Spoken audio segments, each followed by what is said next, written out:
December 27th, 2021, Pentwater, Michigan. We got snow last night. This is looking a little more like what Michigan usually looks like.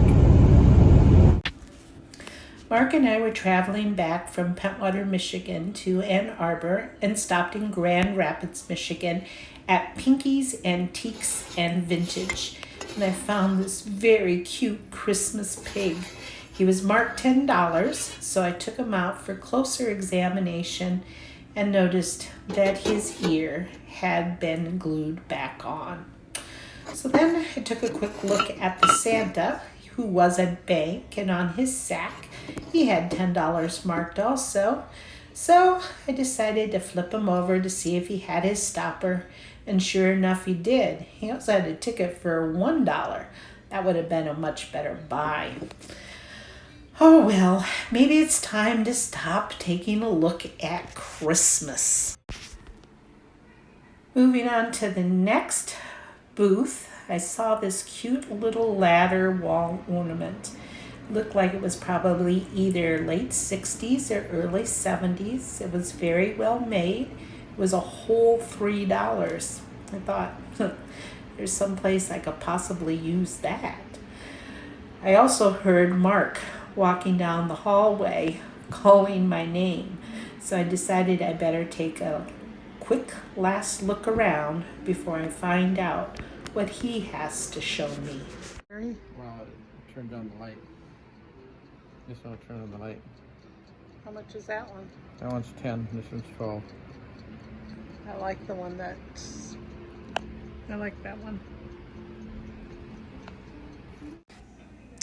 Well, the booth had 20% off, so we got both of the little alarm clocks. They were both Linden. The one Mark liked had a different little face, and the one that I liked had a button which you push, it would actually light up the dial. So as you can see, we have those placed here at our home. So I did buy the little ladder with the little kids on it. One's holding a little Christmas tree and one's holding a little wreath. There's a lot of detail on the little boy and little girl. The bells itself say that it is an older piece, and it looks very nice on the hook in my laundry room.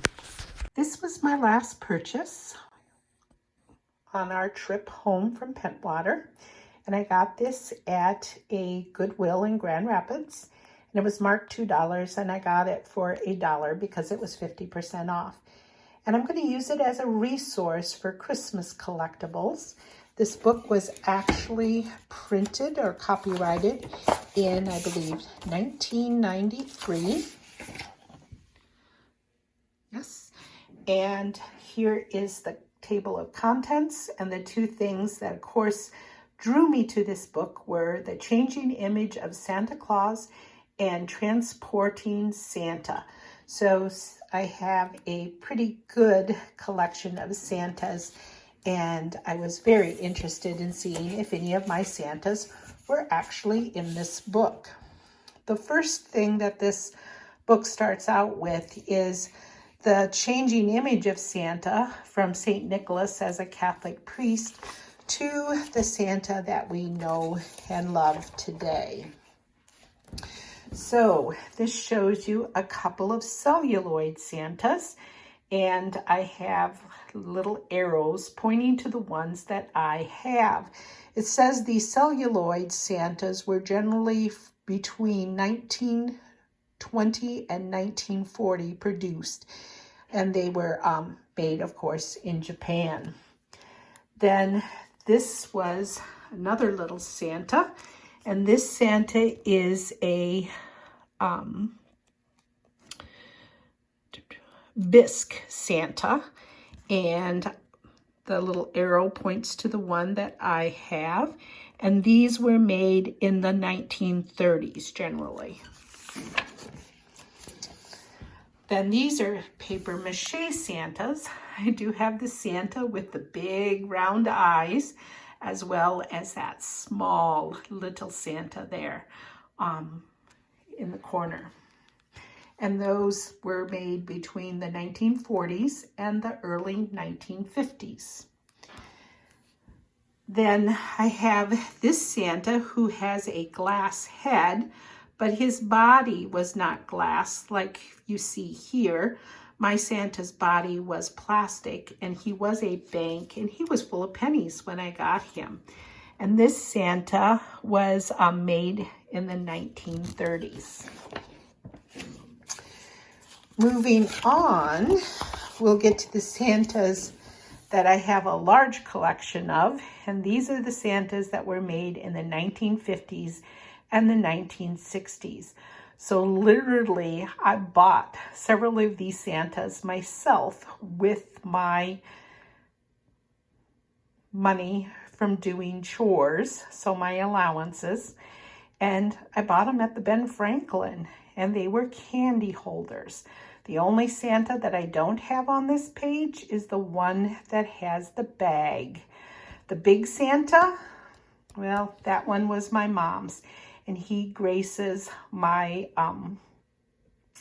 fireplace mantle in Pentwater. The last page is talking about transporting Santa, and we have a picture of another little celluloid that was made between the 1920s and the 1930s. This little guy down here. Mine actually has all of the reindeer, and the reindeers also have little bells on them. That was one of my prize Santas. And then last but not least, the Santa right here was a toy, and it actually had a cord that a child could pull them on. I must have got that as a little teeny gift, and I still have mine. I think he only has 2 deers left. And then this is actually an ornament. It has a little hook on it to hang it from the tree. So I was very happy to find this book. And those were made in the 1950s. And then last but not least is this Santa that's riding on a reindeer. He was made in the 1950s also, and he's one of the last Santas that I have. So I hope you enjoyed not only our thrifting adventure, but a little information on collectible Santas. Thank you for joining me today in our video of Mark and I traveling back from Pentwater to Michigan to Ann Arbor, Michigan, and our quick stop in Grand Rapids, Michigan at Pinkies Antiques and Vintage. We had a great time. I hope you enjoyed our video. And if you like our content, please hit like. And if you want to see more, please subscribe. And if you want to be notified every time we have a video, please hit the bell. With that being said, I hope you help us keep a piece of the past for the present and the future. And I hope to see you in our next video.